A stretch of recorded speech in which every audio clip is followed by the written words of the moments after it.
또 한 번에 밀고. 아줌마 집에서 오래 머물러 있다가 공안에 붙잡히느니 차라리 팔려가는 편이 나았습니다. 인신매매꾼의 소개로 연령성의 어떤 중국 할머니 집에 팔려가 살게 되었습니다. 그 할머니는 아들과 살게 하려고 인신매매꾼에게서 나를 산 것이었습니다.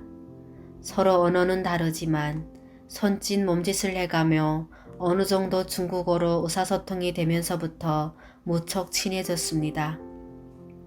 할머니는 조선족이 아닌 한족이었습니다. 심성이 착해 항상 나를 친딸이나 친손녀처럼 대해주었습니다. 친구도 많아서 할머니의 친구들이 집에 자주 놀러오고 또 할머니가 친구 집에 나를 데리고 가기도 했습니다. 할머니는 일본으로 간 아들과 가끔씩 전화통화도 하고 나와 함께 시장도 다니며 즐겁게 지냈습니다. 중국말이 서툴러서 북한에 있는 동생 이야기를 꺼낼 수가 없었습니다.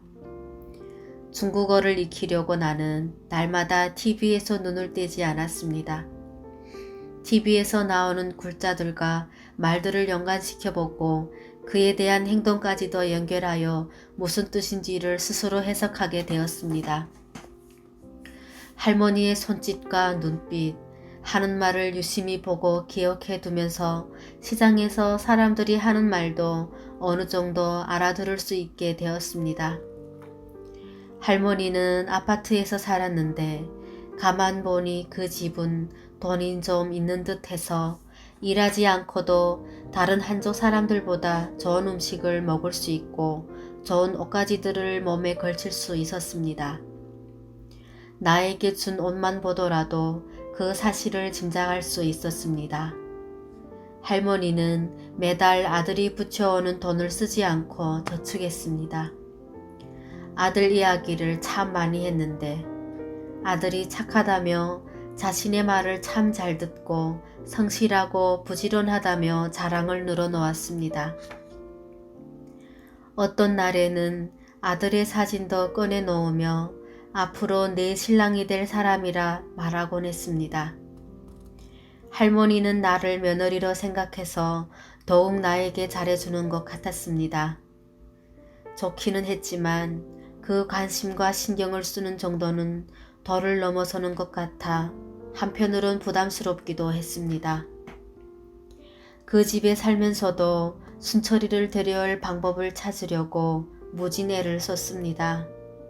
돈만 준비되면 무조건 동생을 데려오겠다고 거듭 다짐했습니다.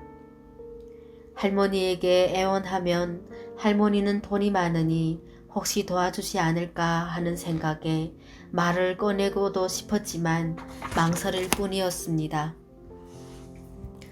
겉으로는 웃고 있어도 순철이를 생각하면 속은 바짝바짝 타들어가는 것만 같았습니다. 어떻게 이야기해야 동생을 데려올 수가 있을까? 하루하루 사는 것이 정말 바늘방석에 앉아 있는 것 같았고 사는 게 사는 것 같지가 않았습니다. 당장 할머니에게 북한에 있는 순철이를 데려오고 싶다고 말을 하고 싶지만 중국말을 할 줄 몰랐거니와 그 말에 할머니가 펄쩍 뛸까 싶어 말을 꺼낼 수가 없었습니다. 그러던 어느 날 용기를 내서 할머니에게 북한에 남동생이 있으며 데려오고 싶다고 말했고 데려올 형편이 안 된다면 돈이라도 보내주고 싶다고 말했습니다. 남동생은 부모 형제도 없이 지금 혼자 있다고 말하자 할머니는 의아한 눈길로 나를 쳐다보며 무슨 소리를 하느냐고 물었습니다. 나는 무릎을 꿇었습니다. 절 도와주세요. 떠뜸떠뜸하는 중국말을 할머니는 충분히 알아듣는 것 같았습니다. 중국에 오게 된 사연과 동생과의 이별 그리고 연영선까지 어떻게 팔려오게 되었는지를 쭉 들어보던 할머니가 한숨을 내쉬었습니다. 속으로 제발 도와준다면 얼마나 좋을까 하고 생각했습니다. 할머니의 표정을 보았습니다. 조금 있더니 할머니가 그럼 북한에 직접 가겠느냐고 물어보았습니다. 아니요. 저는 아니고 다른 방법을 통해 북한에 있는 동생에게 연락해야겠지요. 그럼 동생에게 연락할 방법이라도 있어? 그러고 보니 동생에게 연락할 방법이 없었습니다. 아는 사람이라도 있다면 돈을 조금 주고라도 순철이에게 소식을 전해주라고 하면 되겠지만 그럴 만한 사람이 없었습니다. 동생에게 연락하고 싶어도 할 수 없는 이 현실이 너무나도 안타깝고 슬펐습니다.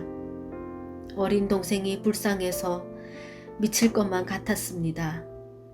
끊임없이 기다릴 순철이를 생각하면 가슴이 터질 것만 같았습니다.